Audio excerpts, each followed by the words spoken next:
इज्जत देने वाला अल्लाह है।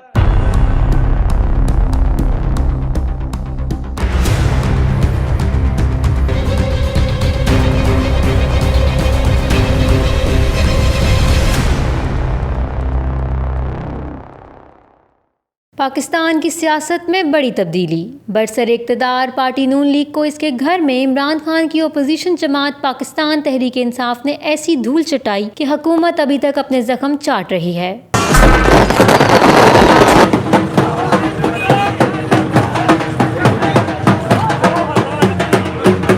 मुल्क के सबसे बड़े सूबे पंजाब में सूबाई असेंबली के 20 नशिस्तों पर ज़िमनी इलेक्शन हुए, जिसमें से 15 सीटें अपोजिशन ने जीत लीं और इस तरह नून लीग का होम ग्राउंड समझा जाने वाला पंजाब अब इसके हाथ से निकल गया।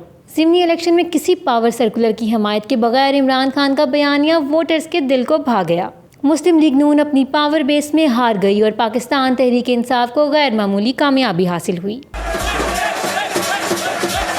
इंतखाबात के नताइज तमाम सियासी पंडितों के तवक्कुआत के बिल्कुल बरक्स और गैर मुतवक्का रहे। मुस्लिम लीग नून को इसी के वोटर्स, हमायतियों और साबिक उम्मीदवारों ने धूल चटाई। नून लीग की नायब सदर और पार्टी सरबराह की बेटी मरियम नवाज की इलेक्शन मुहिम भी बिल्कुल नाकाम साबित हुई और इनके बड़े बड़े जलसे भी किसी काम ना आ सके। अब मुस्लिम लीग नून की पंजाब में सूबाई हुकूमत को सबसे बड़ा खतरा लाहिक हो गया है। नंबर्स गेम में नून लीग बहुत पीछे चली गई है। अब देखना ये है कि पंजाब में इक़्तिदार का ऊंट किस करवट बैठता है।